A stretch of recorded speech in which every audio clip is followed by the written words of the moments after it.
You got your mama's sunshine, you got your daddy's rain. You're like a piece of heaven in a hurricane. Hey guys, welcome to this week's podcast of Off the Mountain. We are the same as far as the crew goes. I got Tom Hollenbeck with us today. I've got Pastor Ron Vietti. I got Vince Sierra. Hey. But our location is different. We actually are filming at the east side in Bakersfield, California, at our church, VBF. Some of you guys may not know this, but we all are working at this church here and doing the ministry here in Bakersfield. And if you guys want to check that church out, it's vbf.org. You guys can look us up. We will be having a pretty exciting Easter service this Sunday. So if you want to check that out, that's going to be streaming 8, 10, and 12. So little plug for that. It's Easter week and it's Holy Week, and a lot of people all over the world celebrate this week. In fact, a lot of the three major religions have holidays around this time, and the Jews are celebrating the Passover. The Muslims just got done with Ramadan, I believe, and so it's an interesting time of the year, especially if you're to travel over to Israel and you're to walk through the city of Jerusalem, especially the old city. You'll find those three religions intersect, and there's a lot of energy there, and there's some negative energy. There's some competitive I was going to spirit. say competitive, yeah. Yeah, you can Google. I think you can still find these priest fights in Jerusalem. Oh, wow, I didn't really. I'm serious. Like The what? Priest fights? I'm not joking. It's What in the world? It's like the purple robes versus the white robes, and they Oh, all come on. No, No. I'm dead serious. I promise you, this was a thing. Oh. I don't know if you can still find it on YouTube or Ultimate not. fighting. But yeah, Ultimate fighting with priests? yeah, so they would have disagreements on certain areas that they were worshiping in, like we got here first kind of thing. I mean, it's not so far fetched, because I remember not too long ago. It's getting pictures in my mind that are really crazy. Well, it's not so far fetched. I remember not too long ago we were at Martin Luther King Park and we were trying to feed the homeless. I remember another group came in and started to fight us over who's feeding the homeless that day. wow. So look, it's Yeah, it happens. Holy I wars. remember It back happens. in the day, we were playing It's weird. softball with a church team against another church team, and two associate pastors were duking it out on first base. Yeah. I mean, they fist up, Yeah. and they were going to it over a call. And you know what? Wow. And you know what?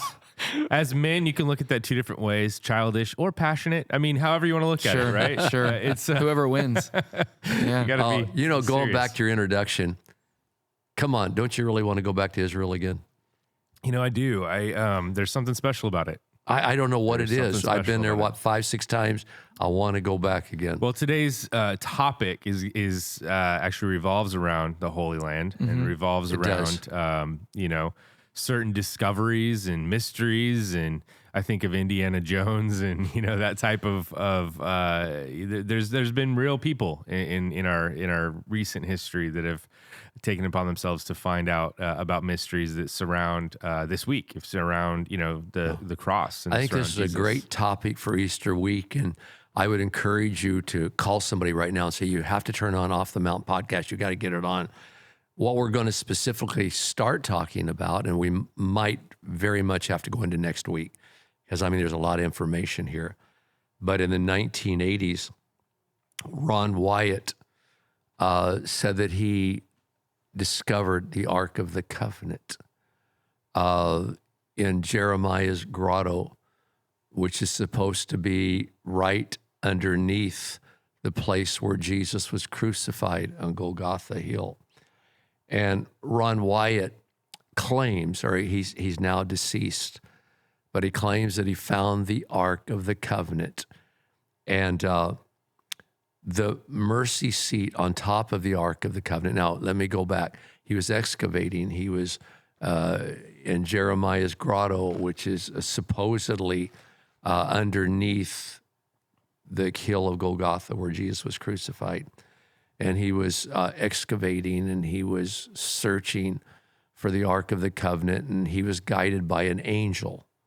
He said an angel or the Holy Spirit, one or both, they were guiding him on where to dig. And anyway, he struck the treasure when he went through a certain wall. And found the Ark of the Covenant, and he said that the mercy seat was split on it, and there was a dark substance on the mercy seat. And he also said that there would seem to be a crack that went from where he found the Ark of the Covenant 20, 25 feet up to where Golgotha was, and Jesus was supposedly crucified.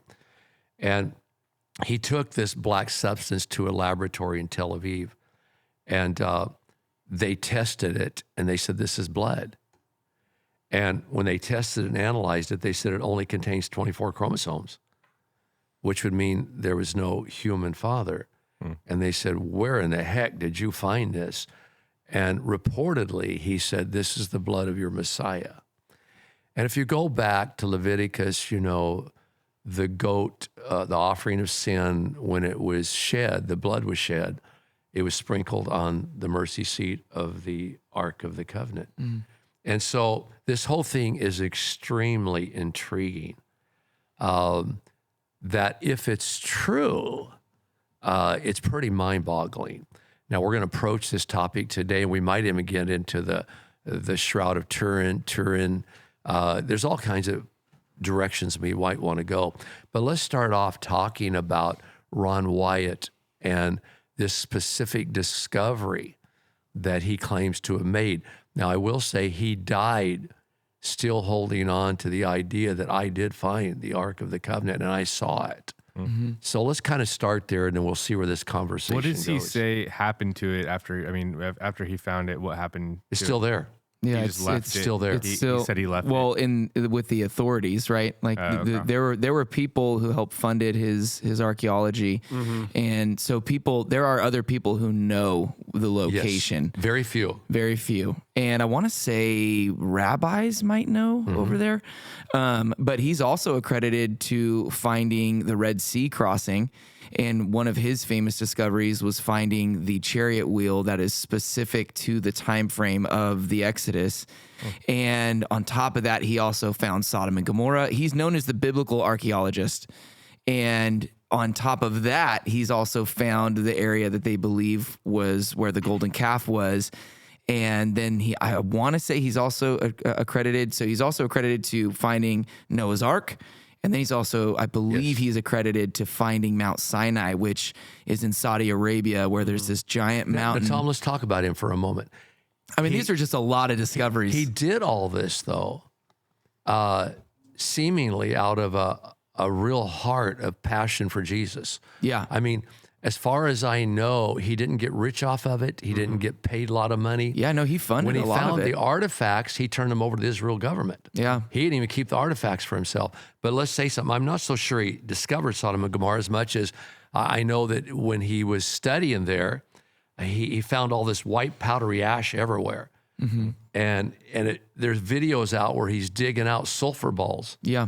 And of course, for you that know the Bible, that God rained down fire and brimstone in Sodom and Gomorrah in the Old Testament. He's just trying to prove all this. Yeah, And so it seems like his heart is good. Yeah. Now, please stay with us. We're not saying that we're buying into all this right now, but it is very interesting.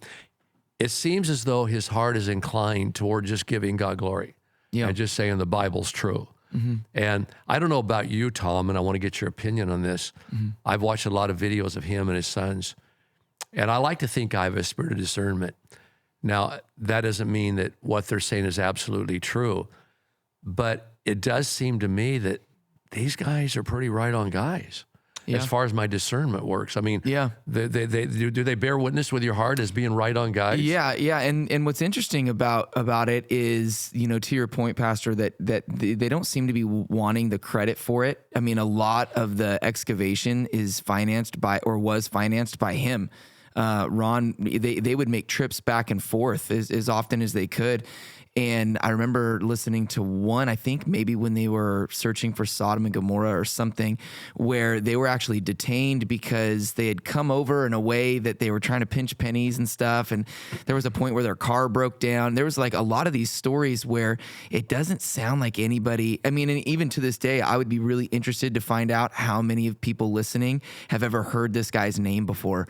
Because in the Christian community, you would assume that there that people know who he is. I And hadn't heard of him. Right. Well, you He's and I not have very followed him for famous. some years. For a long time. Right. I've And heard then of Ron Sodom- White, but not Ron No, Wyatt. Wyatt. Yeah. You know, and again, there's videos out there, and the videos weren't real clear, but he's driving through Sodom and Gomorrah, and he says, "Look at this white ash everywhere." Mm-hmm. And again, the videos, it was hard to see. Mm-hmm. But you know, we have all of these skeptics, of course, coming out of the closet, and I understand that. Yeah. I mean, you know, I'm not as naive as people think I am, but I do think it's a lot of interesting ideas, that kind of food for thought. Well, let's go back to the Ark of the Covenant, because that one's an interesting one to start off with. When we went to Israel, you mentioned you've been quite a few times, Pastor. I know the time that I first went, it was early 2000s, and we went into this area underneath the temple, and they had a tunnel system going. Yes. And I asked you about it, and you had mentioned that they had opened up those tunnels way more than we had than you had saw when you had gone on previous trips. And then we went back, I think, in 2005, 2006, maybe 2010, and then those tunnels were then shut down, and they had a different tunnel system for tourism. So you want to talk about those tunnels? Because that to me, that's really interesting. That all of a sudden, why were they digging? Why are those tunnels there? What were they looking for? Well, you know what? Here's the deal. Ron Wyatt says he found the Ark of the Covenant. It's in Jeremiah's grotto or his cave. And we do know that after the days of Jeremiah, that the Ark of the Covenant is never listed in Scripture. It disappears. It goes somewhere. And I found something very interesting. This is a comment on the internet by a guy named Stephen Clothier, M.A. in Classical Languages and Ancient Hebrew, McMaster University, graduated in 97. He says, I do believe that it was in Jerusalem, referring to the Ark of the Covenant, but hidden. Before going into detail, I will quote from an apocryphal work. Here's the quote. It was also in the writing that the prophet, having received an oracle, ordered that the tent and the ark should follow with him, and that he went out to the mountain where Moses had gone up and had seen the inheritance of God. And Jeremiah came and found a cave, and he brought there the tent and the ark and the altar of incense, and he sealed up the entrance. Some of those who followed him came up to mark the way, but could not find it. When Jeremiah learned of it, he rebuked them and declared, the place shall be unknown until God gathers his people together and shows his mercy. And then the Lord will disclose these things, and the glory of the Lord and the cloud will appear, as they were shown in the case of Moses, and as Solomon asked that the place should be specially consecrated. Now, with that quote, I'm going to go back and answer your question, Vince. But this is a very interesting piece out of this apocryphal work that he quotes from. Here he would say that Jeremiah took it and hid it. Now, Jeremiah was a wise man of God, prophet. He knew that the Holy Land was going to be besieged by the enemy. He knew that. And you think that he wouldn't go hide the Ark of the Covenant somewhere? Mm-hmm. Now, going back to what you said, Vince, and we got to realize too, Israel, you know, the hill of Golgotha, you know, Mount Moriah, Zion, all this stuff is real closely in proximity of one another. Right. Now, this has been my theory up until now, and I still kind of hold to it. I've always believed in the theory. Now, it's a theory and opinion. That's what this podcast is about. We're in this podcast feeling the freedom to look at opinions. We're talking. We're having discussion. We're having discussion. Yeah. See, someone asked me a while back. They said, okay. They said, wasn't the Ark of the Covenant there in the days of Jesus in the temple? I said, no, absolutely not. It had never been seen since the days of Jeremiah. Well, then how do they carry on worship? I said, it is my opinion that possibly the Ark of the Covenant was buried by Jeremiah underneath the original temple. Now, if he would have buried it way under the temple, that would make it hard for the enemy to find it. They probably wouldn't find it. But yet, in one sense, the people would still feel good in the days of Jesus worshiping, because in a sense, the Ark of the Covenant's presence was still in the temple. It was just right below it, a few feet. Now, when I was in Israel a long time ago, I was there and it had not opened to the public yet. And our guide said, I think I can get you in. Let's try to get into this tunnel they're digging underneath Temple Mount. And so he got us in. And I'm telling you, here's what I saw. This looked like we were going into a gopher hole with many tributaries. I mean, it was so thin in places, I had to squeeze through. It was so thin. And there were like holes and little channels going all different directions. Not a tourist attraction at this point. Oh, not a tourist attraction at all. Okay. I'm telling you now, Right. this was not built as a tourist attraction. Right. They were looking for something. Yeah. And there were just tunnels and stuff going every direction. It is my theory and opinion that they were looking for the Ark of the Covenant. And I think they found it. That's my opinion. Or but they were not going back. or they were trying to dig a bunch of holes so that the The Muslims' temple would just fall down. Yeah, crash down. who knows? But so I went through it and I go, whoa, what are they looking for? And then I left and thought, wait, it's the Ark of the Covenant. Now I go back years later, several times, and now they have this attraction. Mm-hmm. It was made for the tourists to tour under Temple Mount. And going back recently in walking through Right. the tunnels, it doesn't even really make sense as a No. tourist attraction. No, because no. they're like, this rock was here and this rock was here. It is the And they weird- like added something. Right. They put lights in there. Right. It's And- weird. Yeah. And it is still real limited when you go. The last time we were there, because it was different the two different times we went. yeah. But that last time we went through, it was like they had it perfected. Like Yeah. you can only go to this area, and all the little tunnels Right. were like kind of blocked off by like rails and stuff. Yeah. And so it was Well, completely different. up until now, my opinion has been they found the Ark of the Covenant. They found it. It's hidden under Temple Mount. But Pastor, do you think, because back to your question with Jeremiah putting the ark underneath the temple itself, not everybody would need to know that. That would just be the high priest, Definitely. right? Because there's that separation.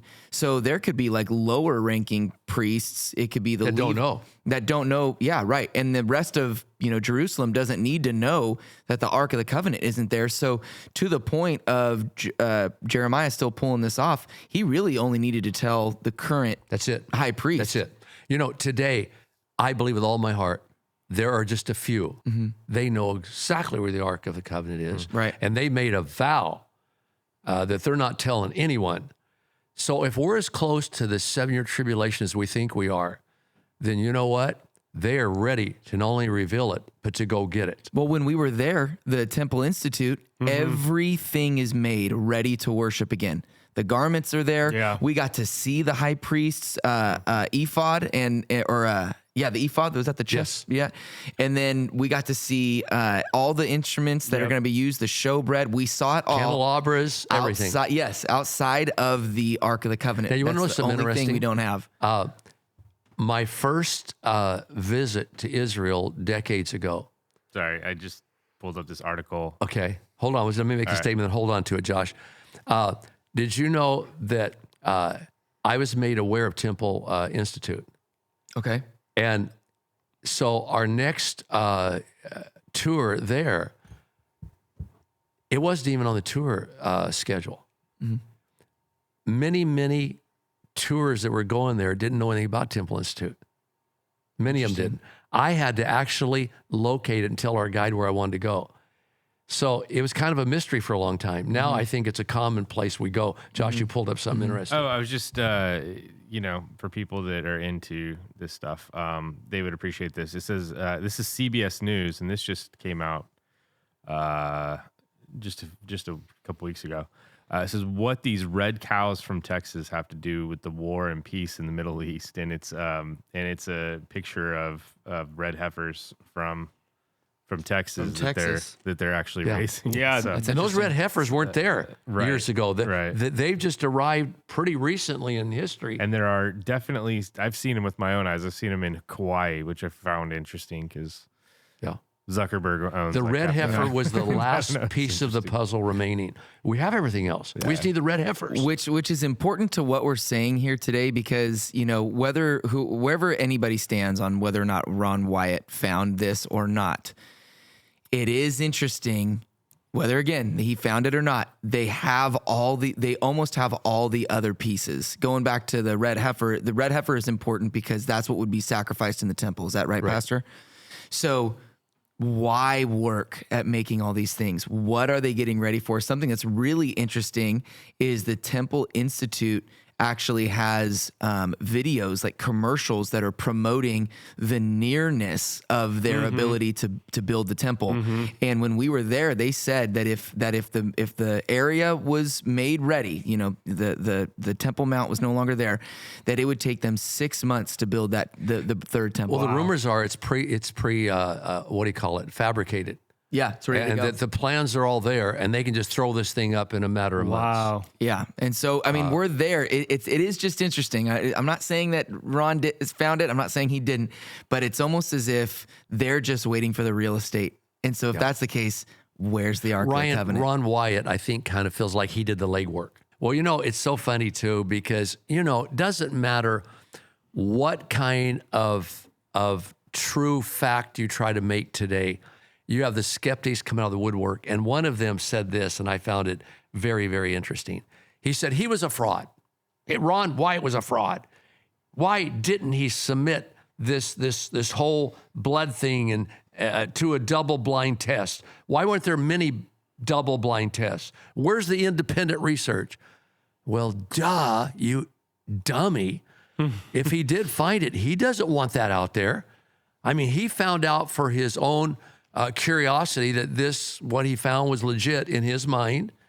And I mean, yeah, go do double-blind tests and get all this independent research and get it all out there. There's going to be war in Israel. There's going to be bombs. There's going to be all kinds of chaos taking place. What I was going to say, and people don't realize this, Hamas actually claimed that one of the reasons that they attacked Israel on October 7th was because Israel's bringing red heifers into the country. Wow. Where'd you see this at? That's in that article. Wow. I just That shared article. with you guys. That was CBS. That is. Who was that? Is let me pull it back up.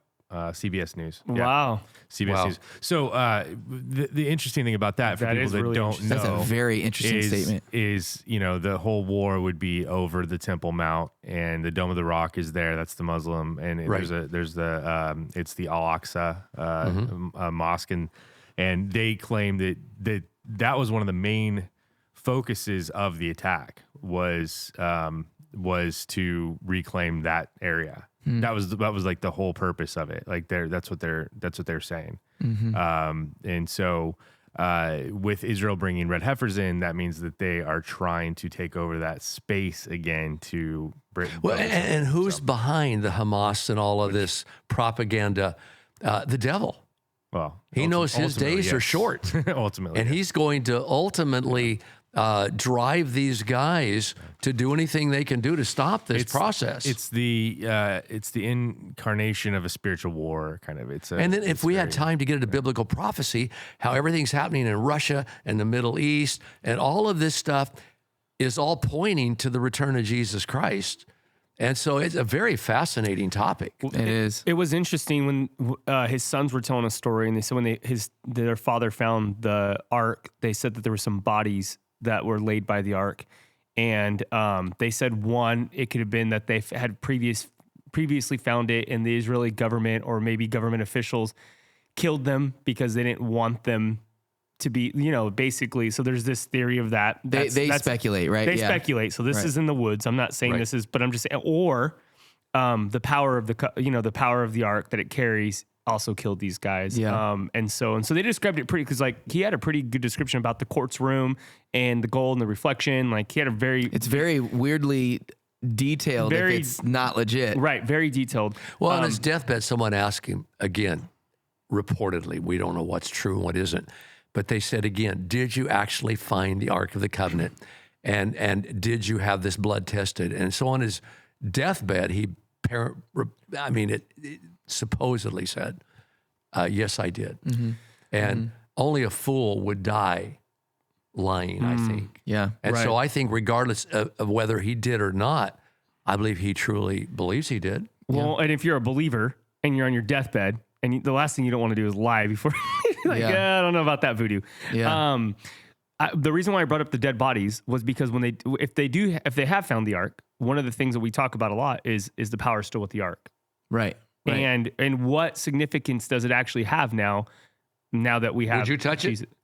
Would I touch it? No way. I'm not going to touch it. I'm not going to touch it. I mean, it's just one of those things like, because we believe obviously that power's left that, but no, I probably wouldn't mess around. Don't mess around. I wouldn't want to find out.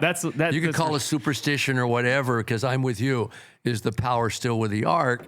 And I'm one of God's kids. But now Ron Wyatt believes that God directed him to do this, and angels helped him find it. Right. But even then, you could see, or you could hear the fear in his voice when he said, I don't really want my sons and everybody knowing where this is at. He still had a lot of fear and respect for the ark. And what's really interesting is, with finding Noah's ark, there's documentation. There was even a museum that was placed. They found it in Turkey, and there's details for that. There's details for the crossing of the Red Sea. There's all these photos. There's all these documents to prove it. And then with the Ark of the Covenant, he has documentation of the excavating, getting the stuff out and all. He has all of these details. I did see if I remember correctly, I did see a photo of something that he took from like a unique angle of the Ark of the Covenant. But still, this is the one find that you can use for both whether he did find it or didn't find it. There's not a lot of documentation about it. I try to be a bridge for people that may not believe in God, they may not believe in the Bible, to understand kind of what we're talking about and understand the significance of it. And when you consider the fact that people are still being killed today, in our news because of these stories, then you realize that there's a lot of people that really care about this stuff. And a lot of people passion that would and tension. give their entire lives for this stuff. And so it's important to understand kind of where it's coming from. Yeah. It's coming from centuries of traditions and centuries of stories. And so... Well, and again, going back to Ron Wyatt, he died at a pretty young age. I can't remember specifically. 60-some years old. And could it be in the framework of the way we think that he accomplished his purpose for God by finding this? And God's okay, come home. No need for you being around any longer. Because I do believe that we all have a purpose on this earth. Once our purpose is fulfilled, we go home. The one thing that you can't refute is he talks about the Israeli government, or at that time they asked him to go down there and help them, and no one refutes that. Because if you're the Israeli government, you'd come out and be like, we never asked him to come help us find anything in these tunnels. Yeah. And it's even to get access down there, you would let's just think about Israel, for example. Can you just wander the country without? Yeah, right. You can't, right? No. You go there, they know where you're at all times. If you're a foreigner, and then to get access to these tunnels, there's no way you're getting down there. Yeah. So for him to get this permission, they know he's down there. To me, that in itself, what you can go back and forth. Did he find it? Why didn't he take the pictures? Why didn't they pull it out? All this stuff. Why didn't they? To your point, Josh, it would have caused all this war and all this turmoil in the area. So to me, the fact that the government let him down there and knew he was down there and they were digging with him, you have to just go. Well, he had already there's found some previous things and he donated them to the Israeli government, and that inclined them to say, you got permission to keep going. One of the things I thought was interesting was they found the Tiberius coin, and this was going back to the blood of Jesus, and they said that they had found it stamped into the corner, and this is something that they actually have in their hand. Like, this isn't like they found it, they left it there, and so they went back. They weren't sure at that time if it was the actual Tiberius coin, then they had it cleaned up. It was in rough condition, but it completely... I think they found two. I was just, I think. I read different finds. And different finds. But what was interesting about that was they were able to date that back to the time of Jesus, obviously. Right. And so that just also put a lot of, to the blood point, that put a lot of some of these it came from that time Some of these skeptics come on the internet and go, well, if that was true, everybody would be there digging and stuff. You think the government's going to allow everybody in there digging? No more. Not a chance. It's done. And documentation's hard too, because when he found the crossing of the Red Sea, he said on one side of the in Egypt, on one side of the water, there was a stone monument that said, that said something specific about the crossing there. And then on the opposite side, there was another stone monument. And I can't remember how tall they said that it was, but now it's only like reduced to like just a rock. But on the maps themselves, there was a specific area right there that was called Nuweiba al-Mayuzahina, which meant the waters that Moses split. And now it's just called Nuweiba. They changed the name of that location. I looked it up on modern maps today. It's just called Nuweiba now. Interesting. And they can do that. They can edit that stuff out. And it's just interesting going back to documentation. It's just so hard, government or whatever, map makers, The Red Sea thing is interesting because those guys, first of all, they weren't professional scuba divers, the sons or himself. And they said they wanted to, so they got, they went through some kind of lesson, and then got in that sea. I'm like, you guys are nuts. Why would you even do this? Some of the some of the skeptics are going to come along and say, okay, if this was true, why isn't there more artifacts? Okay, you found one or two or three things. There should be a lot more than that if this really happened. So you have all kinds of skeptics. One of the skeptics on the internet, and I tried to read as many of their comments as I could, but they said, we've had people up in the know that have went to these other people in Israel that are supposed to be in the know, and they said, there's absolutely no truth to this. Well, obviously, if they do know, they're still going to lie. I mean, they're not going to tell them. I read a really interesting article, and I wish I could lift it up. I'll try to Google it tonight and link it, and I'll send it to you as well, Pastor. But they were talking about artifacts from that time period and how a lot of, especially Christian Christian writings would have been destroyed. So like these writings, so think about Dead Sea Scroll, like we found those in this, they were probably hidden for a reason, because a lot of early stuff would have been destroyed, whether by the Romans, they would have destroyed a lot of the historicity of the Jewish people, because they didn't, but especially post Jesus, the Romans have this big transformation to Christ, right? So anything in that time period, they would have absolutely destroyed, because it would have been like, we don't want any of your history to exist. We've seen this happen in our modern history in World War II with, Hitler literally tried to wipe out the Jewish people and their historicity and what they stood for. So going back to the Roman times when they were even more brutal, I don't know if you get more brutal than Hitler, but you go back into that time period, they would have been destroying all these different artifacts. And so to think about when people say like, why didn't we find this? Why didn't we find that? A lot of that stuff was burned and ruined and stuff. And especially when you talk about the Bible, like the Dead Sea Scrolls, like why do we not have earlier writings? I mean, those Dead Sea Scrolls, by the way, are some of the earliest writings. When we talk about history and Constantine,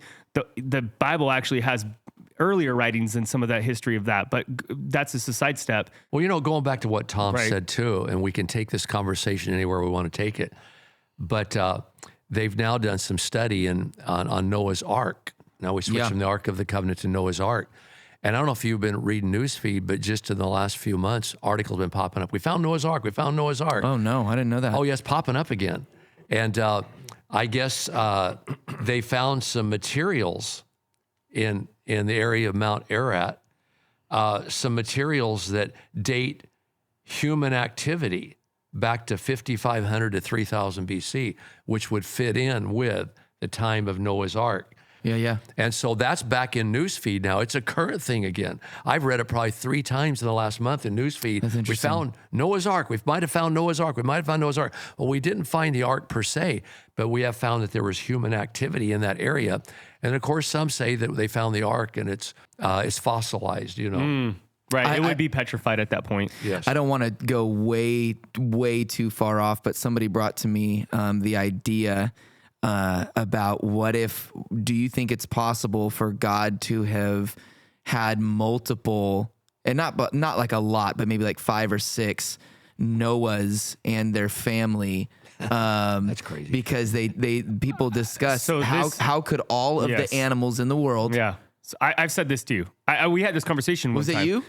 I think I started this conversation with you, but it didn't come from me. I didn't just theorize this, but there is a popular. I don't know why I said it so emphatically, but I thought it was somebody else. No. It's okay. It's actually out there. So a lot of people think like the story of Noah is a story that we get, and then there's also from different areas of the world. Yeah. There was God, appointed a bunch of different Noahs. The Canadians have Doug.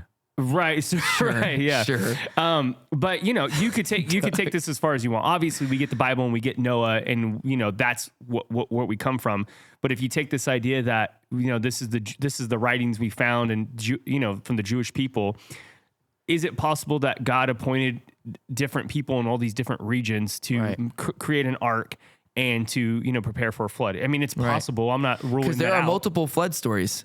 There are multiple flood stories from different cultures. I love that you make this point, Tom, because in every culture there's a flood story, Right. and they have a different way of that it go. What happens and where it goes, but every culture has a different flood story. I was just reading about, and maybe it was from that article, that they found these oysters on the top of this mountain.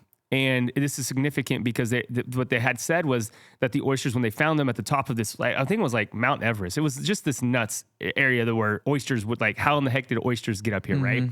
Which would prove a flood. Right. But they said that what was interesting with the oysters were closed. So like they were shut. So what happens when an oyster or a clam dies, the shell opens. And then but they were fossilized, closed, which was really interesting. Like something like rapid. But something rapid, right? And so it was really, really like a freeze. Because if you think about it, if water receded off the tops, that's what it says after the flood, the waters receded and created mountains. Right. You would have, from Mount Everest, you would almost have an insta freeze. Yeah, right. Like where there would be no time at that type of elevation, especially. I would imagine we'd have to use a lot of speculation here that in a world flood, climate changes. All kinds of things are happening, right? And so, but it's super interesting that they find these oysters, these clamshells at the top of the mountain, and they're salt frozen shut. But again, this just goes back to these flood stories. Like, there's multiple flood stories, but going back to Noah's Ark, we know 100% without a shadow of a doubt that at one point the earth was flooded. Yeah, right. There's Well, evidence we everywhere. got Shark's Tooth Mountain right outside of our community. Yeah, right. And where Shark-Tooth they Mountain. found shark. Have you ever been out there? No, I've only I've ever got heard shark stories. teeth from there. You know Really? what's crazy? They're planning this new development, talking about, we're in Bakersfield, California, and it's so crazy. When you think about Bakersfield, California, the last thing you think about, when you think about California and maybe you're in Texas, you think about the beach. Guys, we are really far. We're about 2.5 hours from any close beach community. Yeah. So, but when Bakersfield, California, we have a mix of farm and desert, I would say, and then mountains. It's quite unique in its landscape.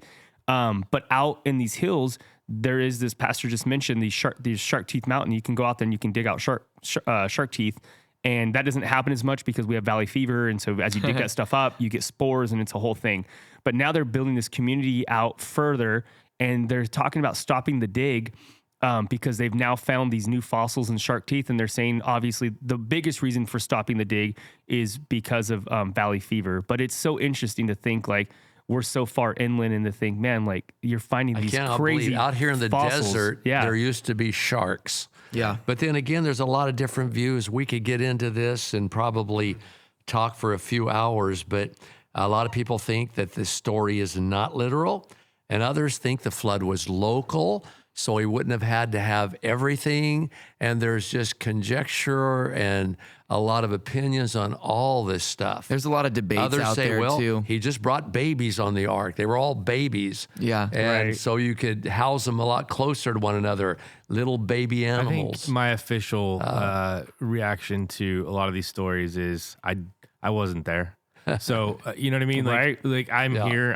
I was born into this generation, and the Bible is real to me. God is real to me because of my experiences with Him here and now. And it's fun to talk about these things, but you know, whether one thing happens to be historically, you know, proven or not, isn't really the basis of my faith. And so that's the reason I say that's good. Is because things change all the time, and people, it's interesting because people actually lose faith when they find out that some historical thing was, you know, right, like disproved. Noah's Ark. Like if it didn't happen, if that didn't happen, then I can't believe any of it. Or you know? people would be upset, you know, if we believe that there was multiple arcs, right? Like it would like, oh, that can't be right. That's heresy. That's heresy, you're right? And obviously, it might, you're a and I don't believe, and obviously I don't, right? I don't believe in multiple arcs, by the way.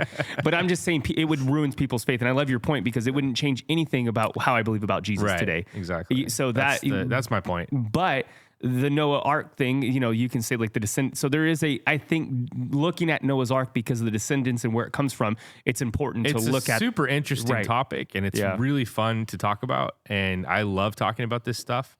but it doesn't sway my belief. Right. And that's I think, an Or at important- least it shouldn't. Not you specifically, but anybody listening, it shouldn't. Well, I mean, I'm just saying for myself. Right. That's my, that's my spiel. on Because that. I can't remember the exact scripture, but it's the Bible says, I'm pretty sure it's Old Testament, that it's the glory of God to conceal a matter, Yes. and it's the glory of man to reveal a matter. And so I do think that there are things out there that God's like, just dig a little bit deeper. Because that was one thing that Ron Wyatt would always say was, he would say that he would pray, God, show me where I'm supposed to dig, show me where I'm supposed to go. And I mean, that is a really cool thought to think about how God will kind of do these things and guide you. He doesn't necessarily want to hide, but to your point, these things aren't that important to believe and have faith in Jesus Well, you know Christ. what? My faith is founded on so much more than these stories. Right. I found God before I even really knew much about the Bible, and he proved himself to me to be real. But here's another 2 verses I find interesting. Luke 19:39. Some of the Pharisees in the crowd said to Jesus, "Teacher, rebuke your disciples." And he said, "I tell you, if they keep quiet, the very stones will cry out." And the very stones are going to confirm me, he would be saying that. Yeah. Yeah. And I think that's happening today. If you put everything together with Bible prophecy, with what's happening in the world today, all of these new discoveries happening at the same time that prophecy is escalating, when you get all this together, you go, you know what? It really seems like the Bible's more right on than people choose to It's believe. interesting. Yeah. It's very interesting. And look, I'm not knocking the fact that some people come to Jesus through these stories, and Yeah. I love that. And, Yeah. and so if that's your path, if that's what leads you closer, in having these conversations, we're talking about Joe Rogan earlier and how he mentioned recently that we all need Jesus, and he does not profess to be a Christian, but maybe he's getting closer to becoming one. We can pray for him through these conversations that he's having, which he's had conversations with multiple believers and different folks. And so it's important to look at the world, and it's important to look at the past and all these things. But there's nothing that has been more powerful for me than to look internally and to realize that God has been with me ever since the beginning. Yes. And look, the path is different for everyone. I'm not saying that you have to believe all these stories to become a Christian. Like you said, Dad, you found God Before I knew anything about the before Bible, you even hardly. knew anything about it because of your experience. And so I would encourage anybody out there that's listening to this that doesn't know the Lord. There's all these fun stories, and maybe they can be believed, or they can be proven or not. It's a fun game to play. It is. But ultimately, there's a reality in this death and resurrection of Jesus Christ, and there's a power in it, and there's a freedom in it, and there's a freedom that's beyond any of the freedom that I've found. And when we talk about salvation, we talk about who Jesus is. It's an ongoing thing. Like, I feel like Jesus has saved me multiple times, and I know that sounds wild too, but Well, he's a savior. It's what he does. He saves people. yeah, like he has saved me from, death. And I would encourage anybody this week. It's a heavy week. It's a week where a lot of Christians are praying. It's a week where, look, I don't believe that God is any closer to you in the middle of July than he is this week. But I do believe that when a lot of Christians are focusing on one thing and a lot of people are praying during this time, that there's a special moment here that you have a chance to take. And so if you're not a believer, if you're struggling, find a church, pray about it, and if maybe your church is going to be on a Saturday on a mountain this week. I don't know. I have no idea, but just reach out to God and find out who he is to you. And you might be surprised at what you find. Well, Josh, you know what? I was going to say something, and I've said many times before, and it comes from my heart. I have said that if someone came to me today and said, "Have you read the new article?" they have totally disproved the reality of the Bible. There's no doubts now that the Bible is not true. It's all a big farce. How would that affect your walk with God? And I said it before, and I'll say it again. Very, very little. Because I know the God I've walked with for 50 years, and he is so real, nothing could ever talk me out of not believing in him. Well, the early church didn't have a Bible. Right. Peter didn't have a Bible Right. necessarily. They had scrolls from the Old Testament, but they Right. didn't have the entire Bible Right. like we do. For sure. They didn't have the Bible, Right. the basic instructions for How dare you? Before leaving. But Earth. you're right. We actually just had this conversation about them not having this thing. But it's interesting, Pastor. You talked about the Bible. If they came out and they said it's not real, and history is starting to point to, and when I say about history, people aren't coming out and saying the Bible's not real. But what's happening with AI, and I'm not trying to bring another subject into this, but we are seeing history rewritten. You just had Google come out with rewritten. Yeah. Rewritten. Yeah. That's really important. I'm not saying it's not real. I'm just saying rewritten. So we just had Google announce their AI system, which came out, which is, it's not called Genesis. It's called something. Gemini. Thank you. I keep wanting to call it Genesis because I feel like they're trying to reprove, the beginning. But they came out with Gemini, and Gemini is this AI that basically was starting to change facts about our American history, about who the presidents were. Yep. And so my whole point is not today, not tomorrow, but 30, 40 years from now, as the Bible says, Pastor, we will pull away from God. We will start. In the last days, the majority will pull. So as we get 10, 20, 30 years, and AI is now telling us, our phones are telling us what the Bible says. Will we come to a place where the Bible will be written in a way that it is, like you said, stories and not factual events? And will the majority of our country believe in such a way? It's interesting when we go to Israel, and this blew my mind. This is one of the stories that sticks with me. And I think we said this in another podcast. We go to Israel, and we were in this area that Jesus was from, and we asked the kids, like, "Hey, do you guys know who Jesus was?" And what was their answer? They did not know. It was one of the trips where we went and we brought Brian Welch with us. And I remember like it was yesterday, we were walking down by the Sea of Galilee, and some of the kids recognized Brian Welch, the guitar player for Korn. Wow. And probably about 15 or 20 of them were running behind us. Brian didn't want to be bothered. He went right into the hotel room. So I engaged these young people in conversation. I started talking about Jesus. They had no clue who he was. Could you imagine being from Israel and not knowing who Jesus? Like, that doesn't even compute. That's like being from the United States and saying, like, "Oh, do you know who George Washington is?" Yeah, right. Like, and you might ask that question today to people, and they might be like, "Who?" Like, yeah. But I'm just saying, as we get further down the line, and as history, not that the fact that history didn't happen, I'm just saying, as it changes, as the narrative gets changed, will we start to believe in a way where people say, Well, like, of "Oh, the course Bible is we will." Yeah. Let me read 2 verses to you. In 1 John 5:19, we know that we are from God, and the whole world lies in the power of the evil one. And here's another verse, 2 Corinthians 4:4. In their case, the God of this world has blinded the minds of the unbelievers to keep them from seeing the light of the gospel of the glory of Christ, who is the image of God.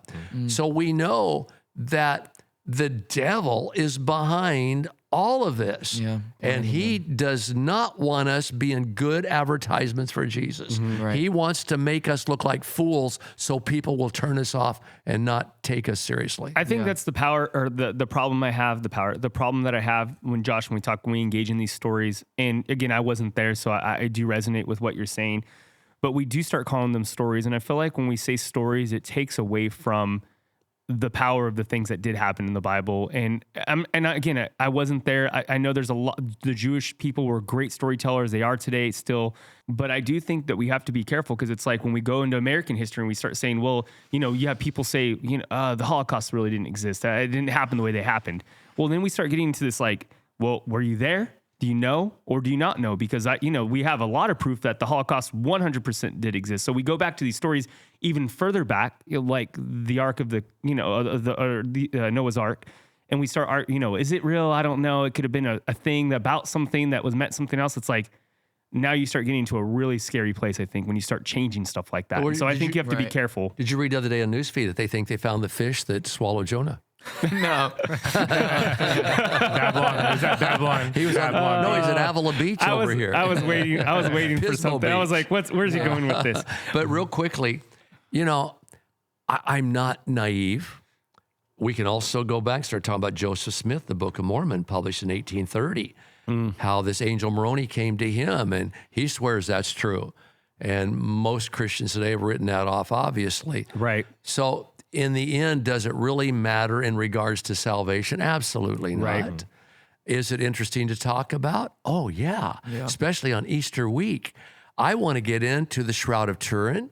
I want to talk about some of Ron Wyatt's other things that he supposedly discovered. Yeah. There's a lot to go. We have to come back another week. We have to. Yeah. Because we have so many other things to talk about. Yeah.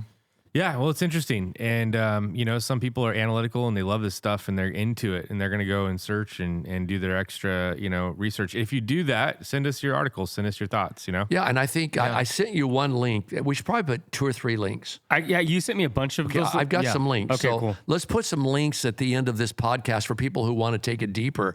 I know I'm infatuated with stuff like this. I think you are too, Tom Absolutely. Hollenbeck. I don't know about Josh and Vince, but Hey, I was in it today. Come on, Okay. guys. Hey, my whole thing is like, whether you believe or not, no matter where you're at on the, on this scale, if we talk about aliens, like none of us technically believe that aliens exist, right? But we get into it. We get into the stories, and we want to know. We want to find out. So if you're not a believer today, and you're like hearing these stories, like how in the heck? It's the same. How in the heck is what that's? I left that hanging. I can't leave that one hanging. But how could you believe such? It's like these are just interesting. So it's good. yeah. It's good food for thought. we don't have to come back. There is a lot of stuff. I hate to say that and then not follow through with it. But the Shroud of Turin, years back, the Shroud of Turin is an authentic piece of history. And then all of a sudden it's not. Then it is. Then it's not. And the Shroud of Turin obviously was that cloth that covered Jesus. And, there's a man named David Rolfe. He's a filmmaker. And he says this carbon testing that now has said it could not have been existing during the days of Jesus. It's much later than that. He has offered $1 million challenge to the British Museum and the university that has supposedly proven that the Shroud of Turin is not authentic. $1 million he's offered to them to go back and do tests again and see if this is accurate testing. He says the sample used for the carbon test was taken from the corner of the shroud where possibly it was repaired many times over the years to be kept intact. And so he says there is no way this is not authentic. The problem with most of these stories is pretty obvious when you think about it. It's that humans were involved in telling them, and in creating, I think, a lot of these artifacts or ideas. Like the Shroud of Turin, I don't know. I don't know what it, it doesn't matter much to me if it's real or not, because it's a blanket. Yeah, it's not a big thing, but it is interesting. But you remember the story Dumb and Dumber, the movie. The movie, yeah. It is a story, though, right? But real quickly, in 1988, the British Museum and Oxford University dated the Shroud of Turin between 1260 and 1390 AD with 95% accuracy. So you're telling me there is a chance. I love that. Yeah, you There is a chance. There's a chance. 5% chance And look, that this is authentic. That made the whole podcast right there. So you're telling me there's a chance.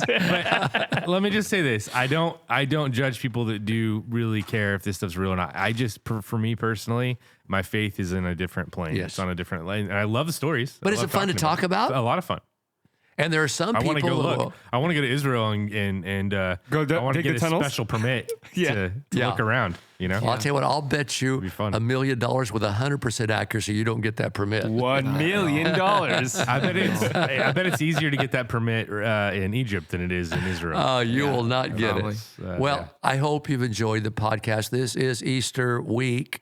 And tomorrow night, Wednesday night, I'm going to be teaching on the resurrection of Jesus and what that says to us about what happens to us after we die. I'm going to tie the two And just so together. you guys know, these are not the topics we normally talk about at our church. We talk about, the Bible. We teach the Bible. And Yeah, the podcast, we said in the beginning, was designed to talk about stuff we wouldn't talk about in church. Exactly. And this is fun talking about this. But again, don't miss Wednesday night Bible study.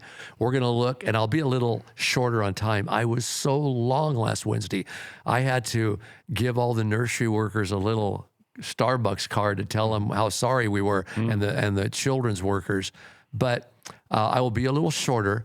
But let's look at the resurrection of Jesus Christ and what really happened.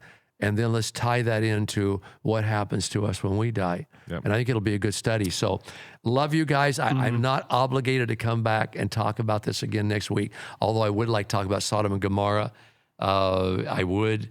Tom, you were talking about that. Yeah, I have. Yeah, And it how, was fun. you know, they had these sulfur balls on video that they were lighting. Let us know if you guys want us to come back on if that. you want us We to would love come to hear back, the questions. just tell us and we'll come back. You know what I But love about this is what we would talk about in a car ride. Yeah. This is it. This Yeah. is it. I'm going to order one online on Amazon. A And see if sulfur it ball. gets here in Hey, time. somebody will sell you one. I think Sure. they will, yeah. You know, when And if we not, there's a business. when we were in Yeah. Israel, you know your mother.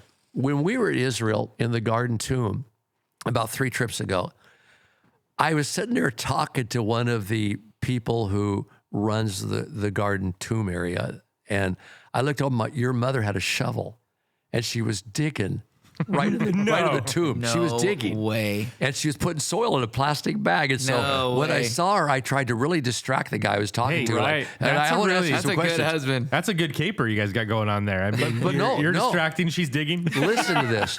I have regret to this day. She brought the soil back, put it in the garage, went out there one day, and it was growing a plant. Whoa. And we lost that plant. Oh, wow. We didn't take care of it. I thought you were going to say that you Wow. feel bad I would have for loved to have a stealing plant that from came the- out of the Garden Tomb. Yeah, wow. Yeah. Would that have been Wow, cool? So that- if I go back again, I'm going to tell her, do your thing again. Do your Do thing. some digging again. Oh, my gosh. So, hey, Stealing- we would like to hear from stealing you from the guys. tomb. It's Easter week. Be at church. Tomb Raiders. And we invite you here. We're going to have a great message. We're going to have fantastic music. We're going to have thousands of people. For the kids, we have all kinds of things going on outside. And then you have the Northwest Campus, Tom, and you all got the some same. stuff going there. Yeah, all the same. We got great worship. We've got a whole bunch of stuff for your kids and for your family. We're really looking forward to it. Invite your friends, invite Yep. your neighbors. And if you don't live near Right. us, find a Yep. church, find a church and attend Yes. on Sunday. I would also say if you don't go to church, check out vbf.org. We stream all of our services, and it is a great thing to do. So, yep. So hope that you're in church somewhere on Easter. Yeah. And if you live in this area, come here. If you live in the Vegas area, go to our Vegas campus. If you live in Thousand Oaks, go to Thousand Oaks. Ventura, go to Ventura. We have Atmosphere in Thousand Oaks. Right. Two trees Two in Ventura. trees in Ventura. And then in San Luis Obispo, Active Church. we have Active Church. And then we have Valley Vegas in Vegas. We have a little church in Tehachapi. We're affiliated with a few of these churches, and they're good churches. And so, hey, love you guys. Want to hear from you. And see you here, there, or in the air. Yep, God that's bless. right.